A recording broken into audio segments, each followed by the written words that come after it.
கிருஷ்ண ஜெயந்தி விழாவை முன்னிட்டு நடைபெற்ற மாட்டு வண்டி எல்கை பந்தயம் 3 பிரிவுகளாக நடைபெற்ற போட்டியில் 42 ஜோடி மாடுகளும், குதிரை வண்டி பந்தயத்தில் 10 வண்டிகளும் பங்கேற்பு.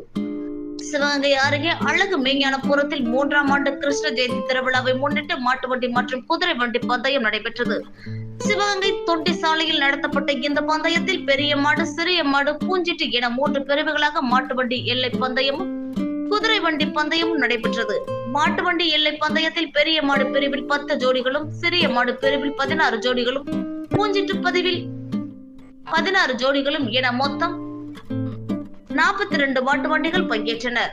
முதலாவதாக நடைபெற்ற மாட்டு வண்டி எல்கை பந்தயத்தில் பெரிய மாட்டுகளுக்கான எல்கையாக 8 மைல் தூரமும், சிறிய மாடுகளுக்காக 5 மைல் தூரமும், பூஞ்சிட்டு பிரிவிற்கு 5 மைல் தூரமும் பந்தய எல்கைகளாக நிர்ணயிக்கப்பட்டு போட்டி நடைபெற்றது. சிவகங்கை, மதுரை, புதுக்கோட்டை, தஞ்சாவூர், ராமநாதபுரம் உள்ளிட்ட பல்வேறு மாவட்டங்களில் இருந்து போட்டியாளர்கள் காளைகளுடன் கலந்து கொண்டனர். இந்நிகழ்ச்சியை ஆர்.கே. திலகர் கண்ணப்பன் கொடியை அசைத்து துவக்கி வைத்தார். இந்நிகழ்ச்சியில் சேதுராமன், திமுக வடக்கு ஒன்றிய செயலாளர் ஆர். கோவிந்தன், திமுக ஒன்றிய கவுன்சிலர் ஸ்டீபன், காளையார்கோவில் அதிமுக ஒன்றிய செயலாளர் தனசேகரன், ஒன்றிய அமைப்பாளர் சக்தி, பாண்டியராஜன், சந்தானம், ராமன், வந்தவாசி கே. தங்கச்செல்வன் விழாவில் கலந்து கொண்டனர். இந்த பந்தயத்திற்கு சிவகங்கை, மதுரை, புதுக்கோட்டை, ராமநாதபுரம், திண்டுக்கல் மாவட்டத்தைச் சேர்ந்த 42 ஜோடி மாடுகள் பங்கேற்றனர்.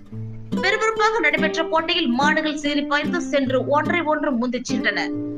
முதல் 5 இடங்களை பெற்ற மாடுகளின் உரிமையாளர்களுக்கும் அதை ஓட்டி வந்த சாரதிகளுக்கும் வெற்றி கோப்பையும் ரொக்க பரிசும் வழங்கப்பட்டது. இதனைத் தொடர்ந்து நடைபெற்ற குதிரை வண்டி பந்தயத்தில் 10 வண்டிகள் சீறி பாய்ந்து சென்றன. விறுவிறுப்பாக நடைபெற்ற இந்த மாட்டு வண்டி பந்தயத்தில் குதிரை வண்டி பந்தயம் சிவகங்கை, வாணியங்குடி, அழகு மெய்ஞானபுரம், ரோஸ் நகர், பையூர், கொல்லங்குடி மற்றும் சுற்றுவட்டார பகுதியில் இருந்து வந்த ரசிகர்கள் சாலையின் இரு புறங்களிலும் நின்று உற்சாகமாக கண்டு களித்தனர்.